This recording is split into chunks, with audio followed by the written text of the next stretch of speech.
نہ سوال پوچھا ہے بلکہ یہ بہت سارے کویسچن آئے ہیں، بہت سارے پوری دنیا میں سے یہ کڈنی کے بارے میں، گردوں کے بارے میں آیا گزارش ہے۔ میرے گردے فیل ہو چکے ہیں اور 1 سال سے ڈائلیسس ہو رہے ہیں، بہت سے حکیموں اور ڈاکٹروں سے دوائی کھا چکا ہوں، بہت سی جگہوں سے دم بھی کروائے ہیں مگر ابھی تک کوئی فرق نہیں، آپ سے علاج کروانا چاہتے ہیں۔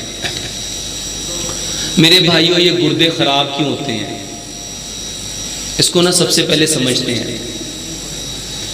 صرف گردے ہی نہیں، ہمارے جسم کے جتنے اعضاء ہیں ان کو بنانے والا کون ہے؟ کون ہے؟ اور اس رب نے ان سارے اعضاء کو سلامت رکھنے کے لیے، صحیح رکھنے کے لیے ایک قانون بنایا تھا، ایک قانون بنایا تھا، اور وہ قانون کیا تھا؟ اس کو فطرت کہتے ہیں۔ میرے بھائیوں، گردوں کے جتنے مسائل ہیں، جس قدر گردوں کی اس وقت بیماریاں عام ہیں، اس کی سب سے بڑی وجہ صرف فطرت کو چھوڑنا ہے۔ میرے بھائی، اس کے لیے سب سے پہلا، جتنے لوگ گردوں کی بیماریوں میں مبتلا ہیں وہ سب سے پہلا کام کیا کریں؟ میرے بھائیوں، سب سے پہلا کام ہمیں واپس پھر اپنی فطرت پہ آنا پڑے گا۔ آج سے کئی ہزار سال پہلے حکیم لقمان، ان سے کسی نے پوچھا انسان بیمار کیوں ہوتا ہے؟ انہوں نے فرمایا انسان بیمار ہوتا ہے جب انسان فطرت کو چھوڑ دیتا ہے۔ پوچھا علاج کیا ہے؟ آپ فرماتے بہت سہل ہے کہ واپس پھر اس کو فطرت پہ لے آؤ۔ تو میرے بھائیوں، یہ جتنے لوگوں کے گردے خراب ہیں ان کو سب سے پہلا کام یہ کرنا چاہیے کہ وہ اپنا کھانا، اللہ تعالیٰ نے ہم سب کو کس چیز سے بنایا ہے اور ہم نے واپس کہاں جانا ہے؟ مٹی میں۔ اللہ تعالیٰ نے انسان کو مٹی سے بنایا اور اس نے واپس جانا بھی مٹی میں ہے۔ اب اس کی جو ابتدا ہے وہ بھی مٹی اور جو انتہا ہے وہ بھی مٹی۔ اب اس ابتدا اور انتہا کا یہ جو درمیانی وقت ہے، اس میں اللہ سبحانہ و تعالیٰ نے اس انسان کے لیے جتنی چیزیں پیدا کی، چاہے وہ سبزیاں ہیں، چاہے وہ پھل ہیں، چاہے وہ گندم ہے، چاہے وہ چاول ہیں، چاہے وہ اجناس ہیں، چاہے کوئی بھی چیز ہے، وہ کہاں سے آ رہی ہے؟ مٹی سے۔ تو مٹی سے نکلنے والی چیز مٹی کے بدن کو اس وقت تقویت دے گی جب وہ پکے گی مٹی میں، جب وہ پکے گی۔ 50 سال پیچھے جاؤ، 100 سال پیچھے جاؤ، جب ہمارے گھر مٹی کے تھے، چولہے مٹی کے تھے، گلیاں مٹی کی تھیں، مکان مٹی کے تھے، برتن مٹی کے تھے، ان برتنوں میں استعمال ہونے والے جو چمچ تھے وہ کس کے تھے؟ مٹی سے نکلنے والی لکڑی کے۔ کس نے گردوں کی پرابلم کو دیکھا تھا؟ سوچو اس بات کو، سمجھو اس بات کو۔ آج سے 50 سال پیچھے جاؤ، فلٹر پلانٹ کہاں تھا؟ منرل واٹر کہاں تھا؟ لوگ، ہمارے دادا بتاتے ہیں کہ ہم بھینسوں کو چرانے کے لیے جاتے تھے تو جہاں بھینسیں پانی پیتی تھی ہم بھی وہیں سے پانی پیتے تھے، اور کسی کو گردوں کی تکلیف نہیں ہوئی، کسی کو گردوں کی تکلیف نہیں ہوئی۔ تو میرے بھائیوں، جتنا منرل واٹر آ گیا اس سے زیادہ ڈائلیسس سینٹر بن گئے، جتنے فلٹر پلانٹ آ گئے اس سے کئی کروڑ گنا زیادہ لوگ کڈنی کے پرابلم میں مبتلا ہو گئے۔ جب فلٹر پلانٹ نہیں تھے میرے بھائیوں، یہ میں کوئی کہانی نہیں سنا رہا، گوگل پہ جاؤ، صرف 50 سال پیچھے کڈنی کے جو پیشنٹ تھے ان کی ریشو چیک کرو۔ اس وقت یہ بیماریاں کیوں نہیں تھی؟ گردے اس وقت خراب کیوں نہیں ہوتے تھے؟ کیا اس وقت لوگ منرل واٹر پیتے تھے یا صاف ستھرا پانی پیتے تھے یا چھنا ہوا پانی، فلٹر کا پانی پیتے تھے؟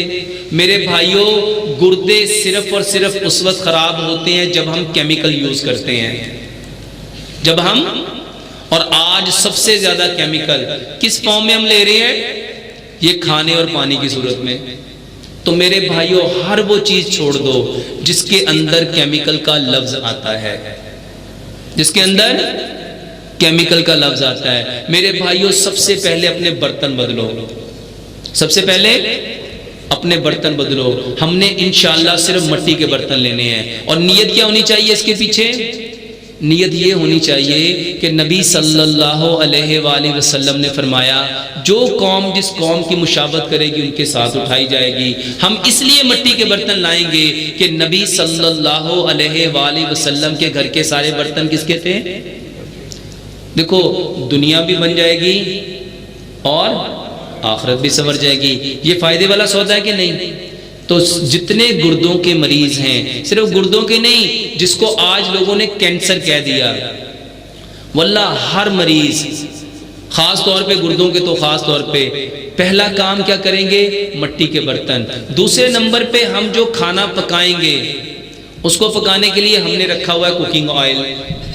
میرے بھائیو، اس کوکنگ آئل کی حقیقت کو سمجھو۔ 3 باتیں بتانا چاہوں گا۔ سب سے پہلی بات، آپ کو پتہ ہے آپ کی یہ جو پنجاب فوڈ اتھارٹی ہے، اس نے کتنی فیکٹریوں کو، کوکنگ آئل فیکٹریوں کو بین کر دیا۔ یہ خبر روز چل رہی ہے، روز چل رہی ہے۔ کیوں بین کر دیا؟ کیوں بین کر دیا؟ انہوں نے بتایا کہ دل کی جتنی بیماریاں ہو رہی ہیں، آنتوں کی جتنی بیماریاں ہو رہی ہیں، آرتھروسکلیروسس کی جتنی پرابلم ہو رہی ہیں، یہ ساری کی ساری کس کی وجہ سے ہو رہی ہیں؟ اس کوکنگ آئل کی وجہ سے۔ میرے بھائیو، دنیا کا سب سے بہترین تیل، دنیا کا سب سے بہترین کوکنگ آئل سرسوں کا تیل ہے۔ کون سا تیل ہے؟ اس کو سمپل سمجھو، سمپل۔ یہ جو گائے بیل بھینس ہوتی ہے، اس کا پیٹ خراب ہو جائے تو اس کو لوگ کیا پینے کو دیتے ہیں؟ وہ بھینس کا اتنا بڑا میدا اگر تیل دینے سے ٹھیک ہو جائے گا تو کیا یہ جو ہمارا چھوٹا سا میدا یہ ٹھیک نہیں ہوگا؟ اس کو سمپل سمجھو۔ یہ جو کوکنگ آئل ہے، اس کا گھر میں ایکسپیریمنٹ کرو۔ جہاں کچن میں کھانا پکاتے ہو، اس دیوار پہ ہاتھ پھیرو، ہاتھ کے اوپر کیا آئے گا؟ کیا آئے گا؟ وہ کوکنگ آئل آئے گا جو گرم ہو کے بھاپ بن کے دیوار پہ چپک گیا۔ اگر ایگزاسٹ فین کو اتارو گے، اس کے اوپر کیا اترے گا؟ وہی کوکنگ آئل۔ اب سوچو کہ جو گرم ہو کے اوپر گیا، چپک گیا، اس نے اس کو اتنا کالا کر دیا، جو ٹھنڈا ہو کے میرے اندر جا رہا ہے وہ کتنا کالا کرے گا؟ دوسرے نمبر پہ 2 پلیٹیں لو، ایک میں 1 چمچ سرسوں کا تیل ڈالو، اور ایک میں، اس میں جو سرسوں کا تیل ڈالنا ہے دنیا کا سب سے لو کوالٹی والا سرسوں کا تیل ڈالو، اور اس پلیٹ میں دنیا کا سب سے اچھا کوکنگ آئل ڈالو، 12 گھنٹے کے لیے چھوڑ دو۔ سچ بتاؤ، 12 گھنٹے کے بعد اس تیل والے کو پانی کے نیچے لے جاؤ، یہ سارا کیا ہو جائے گا؟ بہہ جائے گا، اور یہ کیا ہوگا؟ جم جائے گا۔ اور اس کو اتارنے کے لیے کیا لینا پڑے گا؟ فیری لگانا پڑے گی، صابن لگانا پڑے گا، لیمن میکس لگانا پڑے گا، نہیں تو یہ صاف۔ میرے بھائیوں، جو اندر جا کے جمے گا اس کو کون سی فیری لگاؤ گے؟ سرسوں کے تیل کی سب سے بڑی خوبی یہ ہے، یہ ساری زندگی جمتا ہی نہیں، ساری زندگی۔ تجربہ کرو، اور اس سے بڑا تجربہ بتاتا ہوں، اس کی اس سے بڑی خوبی یہ ہے کہ اس کے اندر جس چیز کو رکھو گے اس کو بھی نہیں جمنے دیتا۔ 20 سال ایک ایکسپیریمنٹ ہوا کہ سرسوں کے تیل کے اندر یہ جو ہم اچار رکھتے ہیں، یہ جب تک سرسوں کے اندر رہے گا اس آم کی شیپ بھی چینج نہیں ہوگی۔ میرے بھائیوں، جو ان چیزوں کو بچائے گا جب آپ کے اندر جائے گا تو آپ کے جسم کے اعضاء کو نہیں بچائے گا۔ میرے بھائیوں، کوکنگ آئل سارے کے سارے بند کر دو، سرسوں کا تیل استعمال کرو۔ تیسرے نمبر پہ میٹھا۔ میرے بھائیوں، ہمارے جسم میں میٹھے کی بہت ضرورت ہے، کیونکہ ہمارا یہ جو برین ہے نا، یہ چلتا ہی میٹھے سے ہے۔ دماغ کس سے چلتا ہے؟ صرف میٹھے سے۔ میرے بھائیوں، میٹھا وہ کھاؤ جو زمین سے اگتا ہے۔ زمین سے اگنے والا میٹھا کون سا ہے؟ گڑ ہے۔ زمین سے اگنے والا میٹھا کون سا ہے؟ اور اس کے علاوہ جتنے میٹھے ہیں، یا گڑ کھاؤ یا شہد کھاؤ۔ اب گڑ، آپ حیران ہو جاؤ گے، گڑ اور شہد کی سیم پراپرٹی ہے۔ گڑ اور شہد سیم ملتی جلتی پراپرٹی ہے۔ میرے بھائیوں، میٹھا کون سا کھانا ہے؟ جو زمین سے نکل رہا ہے۔ اس کے علاوہ جتنے میٹھے ہیں سارے بند کر دو۔ تیسرے نمبر پہ ہمارے جسم پہ ایک مخصوص مقدار، کتنے % نمکیات ہیں؟ نمک۔ تو نمک کون سا لینا چاہیے؟ ایک نمک وہ ہے جو زمین سے نکلتا ہے، مٹی سے نکلتا ہے، اس کو کہتے ہیں سٹون سالٹ۔ اس کو کیا کہتے ہیں؟ پتھر والا نمک۔ اور وہ کون سا؟ Pink Himalayan salt. یہ جو پنک دھاری والا نمک ہے، میرے بھائیوں یہ نمک لو، اس کے اندر 84 منرل ہیں۔ کتنے منرل ہیں؟ 84۔ اور ہمارے گھروں میں آج جو یہ نمک آ رہا ہے، جو سمندر سے بنا ہے، سمندر کے پانی سے بنا ہے، میرے بھائیوں اس کے اندر بیماری ہی بیماری ہے۔ یہ جو گردے خراب ہو رہے ہیں ہمیں کیا کہا جاتا ہے؟ بلڈ پریشر تیز ہوا، بلڈ پریشر ہائی ہوا اور اس سے کون افیکٹ ہو گیا؟ گردے گئے۔ اور بلڈ پریشر کس سے بڑھتا ہے؟ نمک سے۔ میرے بھائیوں سوچو کہ جس نمک کو رب نے پیدا کیا وہ انسانوں کے بھلے کے لیے تھا کہ نقصان کے لیے تھا؟ کس کے لیے تھا؟ یہ کیسے ممکن ہے کہ رب ایک چیز کو انسانوں کے فائدے کے لیے پیدا کرے اور وہ اس کو نقصان دے؟ میرے بھائیوں کہیں خرابی ہوئی ہے، کہیں کوئی خرابی ہوئی ہے، ہم اسے خرابی کو دور کرنا چاہیے۔ 5ویں نمبر پہ میرے بھائیوں پانی وہ پیو جو زمین سے نکل رہا ہے۔ پانی کون سا پیو؟ اب کیا ہوا؟ ہم نے اپنے علاقوں میں فیکٹریاں لگا کے اس کے اندر کیمیکل ڈال کے زمین کے اندر جذب کر دیا اور وہ کیمیکل پانی میں آنا شروع ہو گیا۔ تو جہاں وہ فیکٹریاں والا گندا پانی ہے وہاں نہ پیو، اس پانی کو صاف کرو۔ اس صاف پانی کو کیا کرو میرے بھائی؟ اس کا بہترین حل یہ ہے کہ اس کو بوائل کرو اور اس کے بعد اس کو مٹی کے اندر رکھ دو، یعنی مٹی کے گڑھے میں، مٹی کے کولر میں۔ اس کو سمجھو، اگر کسی جانور کتا برتن پہ منہ مار جائے اس کو کس سے صاف کرنے کا حکم ہے؟ کیوں؟ سائنس کہتی ہے کہ اس مٹی کے علاوہ کتے کے جو جراثیم اس کو کوئی چیز صاف نہیں کر سکتی۔ سوچو میرے بھائیوں، جو مٹی کتے کے جراثیم کو صاف کر دیتی ہے وہ پانی کے اندر جو جراثیم ہوں گے اس کو صاف نہیں کرے گی؟ کرے گی کہ نہیں کرے گی؟ تو میرے بھائیوں پانی مٹی کے اندر رکھ کے پیو۔ یہ 5 کام گردوں کے مریض خاص طور پہ۔ اس کے بعد اگلا کام، میں ان 5 کاموں کو ایک ہی کام کہتا ہوں، کھانا پکاؤ ان میں۔ مٹی کے بدن کو مٹی سے نکلنے والا سبزی ہے، اس کے دالیں ہیں، اجناس ہیں، کوئی بھی چیز ہے، اس کو پکانا کس میں ہے؟ مٹی کے برتن میں۔ اس مٹی کے برتن میں جو ہانڈی کے اندر چمچ استعمال کریں گے وہ بھی مٹی سے نکلنے والے لکڑی کا، اس میں جو تیل ڈالیں گے وہ بھی مٹی سے نکلنے والا، اس میں جو نمک ڈالیں گے وہ بھی مٹی سے نکلنے والا، اس میں جو میٹھا ڈالیں گے وہ بھی مٹی سے نکلنے والا، اس میں جو پانی ڈالیں گے وہ بھی مٹی سے نکلنے والا۔ اب اس سے اگلا کام، کھانا کھانے سے آدھا گھنٹہ پہلے پانی پیو۔ کھانا کھانے سے آدھا گھنٹہ پہلے پانی پیو، 1.5 گھنٹہ بعد پانی پیو۔ آدھا گھنٹہ پہلے اور 1.5 گھنٹہ بعد۔ ایک لقمے کو کتنا چبانا ہے؟ اس کو سمجھو، یہ جو گردے ہیں یہ بھی تو مٹی کے بنے ہیں نا، تو جب ہم یہ کھانا کھائیں گے تو اس کو بھی تو طاقت چاہیے، اس کو بھی تو انرجی چاہیے، جس کو ہم نے کیمیکل کھلا کھلا کے کیا کر دیا؟ کمزور کر دیا۔ تو میرے بھائیوں ایک لقمے کو جب 32 بار چباؤ گے تو وہ کھانا ہضم ہوگا کہ نہیں ہوگا؟ دیکھو دانتوں کا کام کبھی بھی آنتوں سے نہیں لینا چاہیے، اور ہم سارے کس سے کام لیتے ہیں؟ دانتوں کا کام کس سے لیتے ہیں؟ آنتوں سے۔ کھانے سے آدھا گھنٹہ پہلے پانی، 1.5 گھنٹہ بعد پانی، ایک لقمے کو 32 بار چبانا۔ تیسرے نمبر پہ میرے بھائیوں صبح کا کھانا پیٹ بھر کے کھاؤ۔ صبح کا کھانا یعنی سارے دن کا 60% صبح کو کھا لو۔ کیوں؟ کیونکہ میرے بھائیوں سائنس کہتی ہے جو بندہ صبح کو ہیوی فوڈ لے گا، پیٹ بھر کے کھائے گا، تو سارا دن اس نے کیا کرنا ہے؟ اس نے کام کرنا ہے، اٹھنا ہے، بیٹھنا ہے، کھانا ہے، پینا ہے، بھاگنا ہے، دوڑنا ہے، چلنا ہے، پھرنا ہے، تو وہ سارے کا سارا کھانا اس کو ہضم ہو جائے گا۔ تو 60% صبح کو لو، 30% دوپہر کو لو اور 10% رات کو لو۔ ٹھیک ہے؟ اب یہ ہے پہلے کھانا پکانا کیسے ہے، کھانا کھانا کس وقت ہے اور کھانے کا طریقہ کیا ہے۔ اب 2 دوائیاں گردوں کے لیے خاص طور پہ۔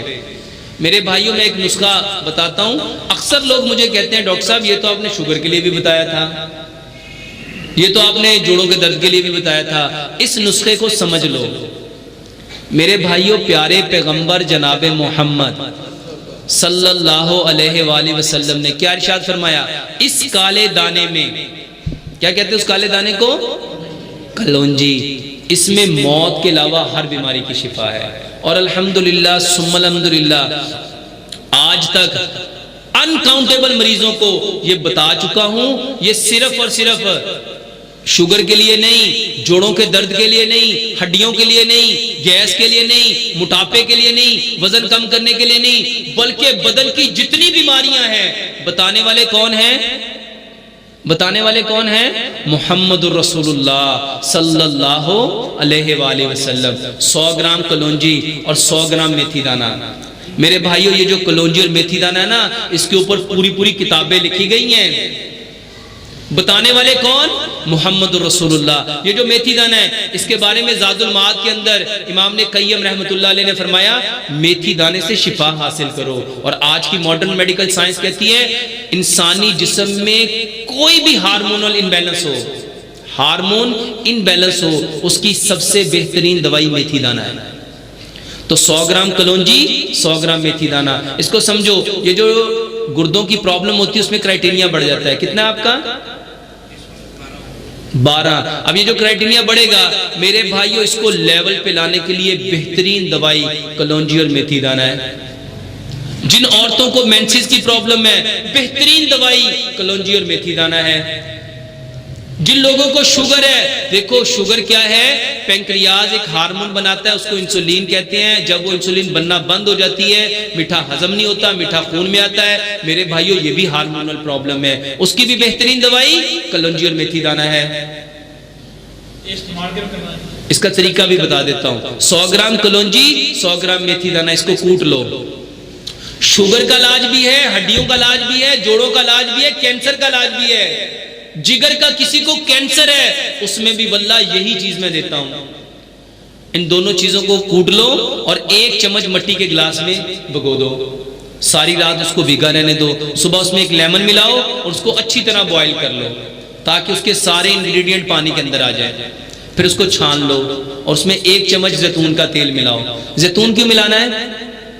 کیونکہ اللہ سبحانہ وتعالیٰ نے قرآن میں زیتون کی قسم کھائی ہے، اور نبی صلی اللہ علیہ وسلم نے کیا فرمایا؟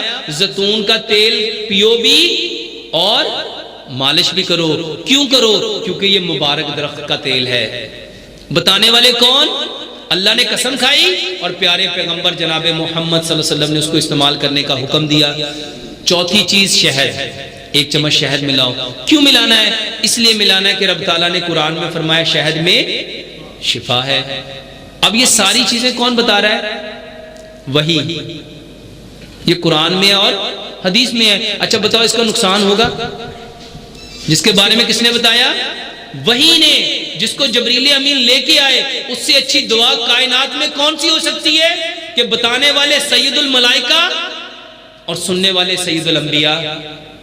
اس سے اچھی کون سی چیز ہو سکتی ہے؟ تو اس پانی کو جب پی چکو، پینا اسی طریقے سے ہے جیسے میں آپ کو بتاتا ہوں چائے کی طرح، چسکیاں لے لے کے۔ اور جب یہ پانی پی چکو اس کے بعد 1 دن 5 پھل لو، اس کو چنے کے دانے کے برابر چھوٹا چھوٹا کاٹو، اس کو چنے کے دانے کے برابر چھوٹا چھوٹا کاٹو، اور یہ کلونجی میتھی دانہ جو سٹین کیا ہوا، جو بلیک سیڈ اور فینوگریک سیڈ ہے، اس کو اس کے اوپر ڈالو، مکس کرو اور 1 چمچ کو 32 بار چبا کے کھاؤ۔ 1 دن 5 پھل اور 1 دن 5 سبزیاں۔ سبزیوں میں میرے بھائیوں وہ پھل کھاؤ جو آپ کو سوٹ کرتے ہیں، جو آپ کو سوٹ کرتے ہیں۔ جو آپ کو سوٹ نہیں کرتے نہ کھاؤ، وہ سبزیاں کھاؤ جو آپ کو سوٹ کرتی ہیں۔ سبزیاں کون سی لینی ہیں؟ وہ سبزیاں لو جس کو آپ سیلڈ کے طور پہ استعمال کر سکتے ہو۔ ایک اور علاج میرے بھائیوں، آج کی ماڈرن میڈیکل سائنس کہتی ہے کہ جیسی تمہاری نیت ہوگی نا، انٹینشن، جیسی تمہاری انٹینشن ہوگی وہ چیز نے ویسا ہی بن جانا ہے۔ اب اس چیز کو سامنے رکھو اور اس کے اوپر اس کو سمجھ لو، یہ بیماری کو بڑے غور سے سمجھ لو۔ یہ جو ہماری نیت ہے نا، سوچ، یہ کس قدر طاقتور ہے۔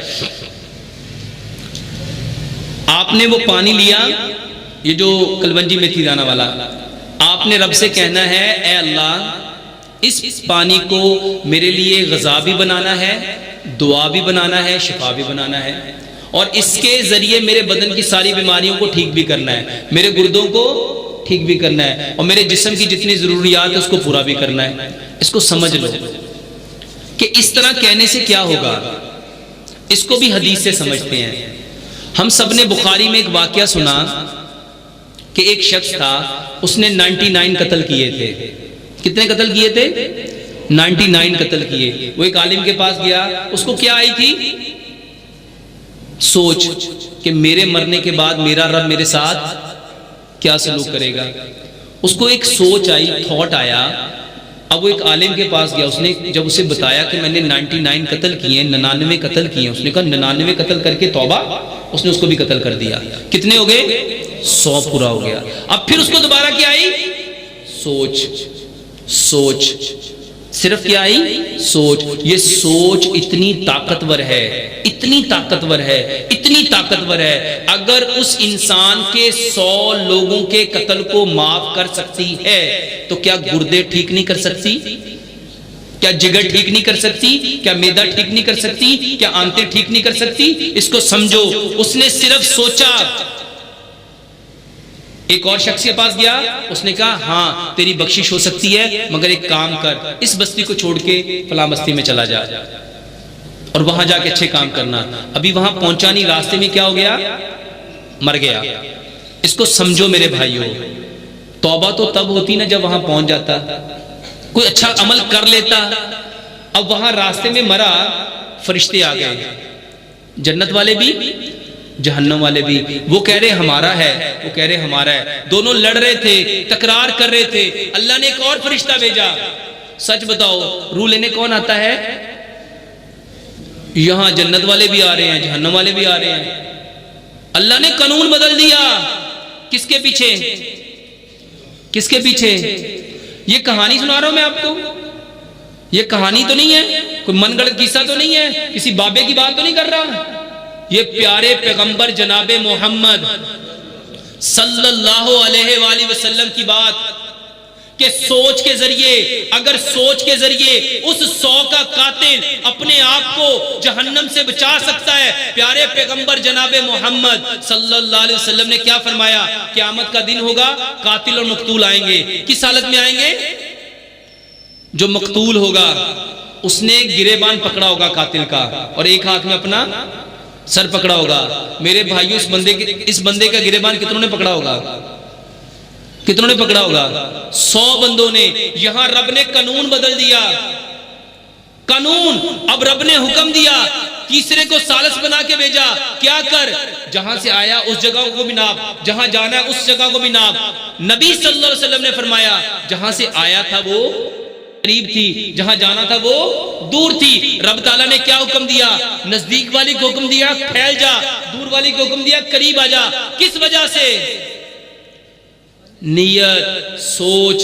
میرے بھائیوں اگر اس کے سارے گناہ بدلے جا سکتے ہیں، میرے گردے کیوں نہیں چینج ہو سکتے؟ میرا دل کیوں نہیں ٹھیک ہو سکتا؟ میرے پھیپھڑے کیوں نہیں ٹھیک ہو سکتے؟ میری آنتیں کیوں نہیں ٹھیک ہو سکتی؟ میرا معدہ کیوں نہیں ٹھیک ہو سکتا؟ میرے جوڑ کیوں نہیں ٹھیک ہو سکتے؟ میرا دماغ کیوں نہیں ٹھیک ہو سکتا؟ میرا جسم کیوں نہیں ٹھیک ہو سکتا؟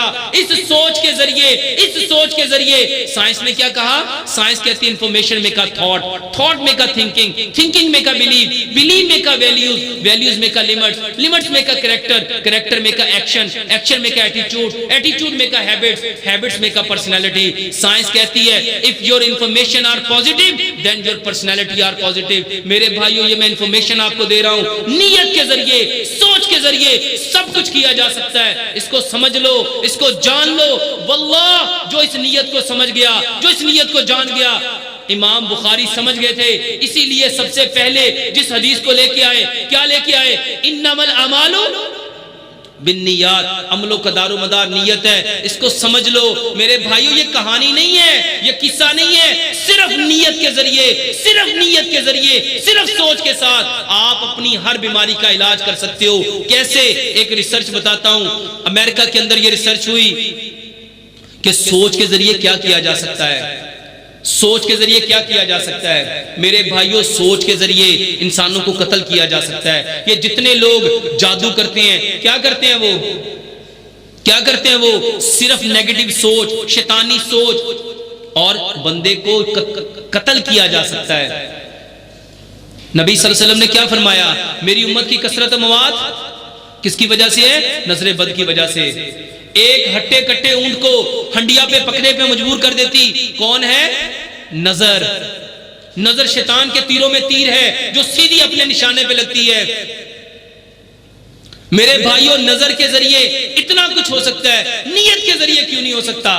سوچ کے ذریعے کیوں نہیں ہو سکتا؟ ریسرچ کیا ہوئی کہ اس سوچ کے ذریعے کیا کیا جا سکتا ہے۔ ایک ایسا شخص لیا گیا، انہوں نے کہا سوچ کے ذریعے انسان کو ہلاک کیا جا سکتا ہے، مارا جا سکتا ہے۔ کیسے؟ انہوں نے ایک شخص کو لیا جس کو سزائے موت ہونی تھی، اس شخص کے اوپر انہوں نے تجربہ کیا، اس کو بٹھایا اور اس کو ایک جانور دکھایا، ایک سانپ دکھایا کہ یہ سانپ تمہیں کاٹے گا، یہ سانپ تمہیں کاٹے گا، اور جب یہ کاٹے گا تو ایک سوئی کی طرح تمہارے اندر ڈنگ جائے گا، اور اس سے سب سے پہلے تمہارا انگوٹھا کالا ہوگا، پھر پاؤں کی انگوٹھے کے ساتھ والی انگلی، پھر ساتھ والی انگلی، پھر ساتھ والی، پھر پاؤں کالا ہوگا، پھر ٹانگ کالی ہوگی، پھر تھائی کالی ہوگی، پھر بیلی کالی ہوگی، پھر چیسٹ کالی ہوگی، پھر پورا جسم کالا ہو جائے گا، اور 5 منٹ کے اندر تم مر جاؤ گے۔ یہ انفارمیشن اس کو دیتے گئے دیتے گئے دیتے گئے دیتے گئے دیتے گئے، آخر کار چند دنوں کے بعد اس شخص کو وہ سانپ دکھایا گیا، اس کی آنکھوں پہ پٹی باندھی گئی، پلین نیڈل اس کے پاؤں میں چبو دی گئی، پلین نیڈل اس کے پاؤں میں چبو دی گئی۔ اب اس نے جو سوچا ہوا تھا ویسا ہی ہونا شروع ہوا۔ سب سے پہلے اس کا انگوٹھا کالا ہوا، پھر انگلی کالی ہوئی، پھر دوسری انگلی کالی ہوئی، تیسری انگلی کالی ہوئی، پاؤں کالا ہوا، ٹانگ کالی ہوئی، تھائی کالی ہوئی، بیلی کالی ہوئی، چیسٹ کالی ہوئی، پورا کالا ہوا۔ 4 منٹ 58 سیکنڈ میں وہ بندہ مر گیا۔ اور جب اس کے اندر زہر دیکھا گیا تو ایز اٹ وہی زہر تھا جو اس کو انفارمیشن کے ذریعے دیا گیا تھا۔ یہ زہر کہاں سے آ گیا؟ اگر میرے بھائیوں سوچ کے ذریعے اس کے اندر زہر پیدا کیا جا سکتا ہے تو سوچ کے ذریعے اس کے اندر شفا کو کیوں نہیں پیدا کیا جا سکتا؟ اگر سوچ کے ذریعے اس کے اندر زہر آ سکتا ہے تو سوچ کے ذریعے اس کے اندر شفا بھی آ سکتی ہے۔ کیونکہ سمجھ لو اللہ فرماتے ہیں انا عند ظن عبدی بی، اللہ ہر انسان کے ساتھ اس کے گمان کے مطابق ہے۔ جو گمان کرو گے اللہ ویسا ہی ہے، اللہ کو ویسا ہی پاؤ گے۔ یہ گمان کرو کہ یہ کھانا، یہ پانی، میرے بھائیوں سوچ کا تو اتنا اثر ہے۔ آج تو سائنس یہاں تک پروو کر گئی، یہاں تک جان گئی کہ جب ہانڈی پکاتے ہوئے بیوی کی، ماں کی، بہن کی، بیٹی کی جھگڑے والی سوچ ہے نا، وہ سارے کا سارا کھانا جو کھائے گا وہ جھگڑا ہی پیدا کرے گا۔ کھانا پکاتے ہوئے جو سوچ ہے اس کھانے کے اندر وہی سوچ جائے گی۔ میرے بھائیوں سائنس نے یہاں تک پروو کر دیا کہ یہ جو تھاٹ ہے، information make a thought, thought make a thinking, thinking make a blue. یہ جو سوچ ہے میرے بھائیوں، سوچ یقین بناتی ہے۔ تو ہم نے گردوں کے مریضوں کے لیے کیا کرنا ہے؟ ان کو سوچ دینی ہے۔ میرے بھائیوں ڈاکٹروں نے بھی تو آپ کو سوچ ہی دی نا۔ سوچ کیا دی؟ گردے چینج کر دو۔ کیا کرو؟ گردے چینج کر دو، اور ہم نے وہ کر دیے۔ اچھا جن کے گردے چینج ہوئے کیا وہ بیمار نہیں ہوتے؟ میرے پاس ایسا مریض آیا ہے، اس کے 1 بار نہیں، 2 بار نہیں، 4 بار کڈنی ٹرانسپلانٹ ہوا۔ وہ کہتا گردہ چلتا ہی نہیں ہے۔ اس کو سمجھو میرے بھائیوں، اس انسان کو کس نے بنایا؟ اور ایویں نہیں بنایا۔ کتنی قسمیں کھائی؟ والتین والزیتون وطور سینین وحاذا البلد الامین۔ پھر فرمایا لقد خلقنا الانسان فی احسن تقویم۔ جو پیدا کرنے والا احسن الخالقین، پیدا ہونے والا احسن تقویم پہ، اور ہم کتنے آرام سے کہتے ہیں اس کے گردے خراب ہو گئے، اس کا جگر خراب ہو گیا، اس کی آنتیں خراب ہو گئی، اس کا دل خراب ہو گیا۔ یہ موبائل جس بندے نے بنایا تو اس کی خرابی پہ ہم کس کو بلیم دیتے ہیں؟ بنانے والے کو۔ کس کو بلیم دیتے ہیں؟ بنانے والے کو۔ اور آج ہم کس کو بلیم دے رہے ہیں؟ کس کو بلیم دے رہے ہیں؟ میرے بھائیوں اپنی بیماریوں کا علاج خود سے کرنا سیکھو۔ حکیم لقمان نے ایک بات بہت پیاری کہی تھی کہ جو شخص جہاں بیمار ہوتا ہے اس کا وہیں پہ علاج ہوتا ہے۔ جو شخص جہاں بیمار ہوتا ہے اس کا وہیں پہ علاج ہوتا ہے۔ جتنے گردے کے مریض ہیں میرے بھائیوں، صرف کھانا، پانی، جو چیز سامنے ہے اس کے اوپر صرف اور صرف دعائیں پڑھو، دعائیں پڑھو۔ جتنی دعائیں دل سے نکلیں گی اور جتنی سوچ، میرے بھائیوں وہ شخص اگر 100 کے قتل کرنے کے باوجود جنت میں جا سکتا ہے تو میرے بھائیوں ہم سوچ سے اپنی بیماریاں ٹھیک نہیں کر سکتے؟ کسی اور بھائی کا کوئی سوال؟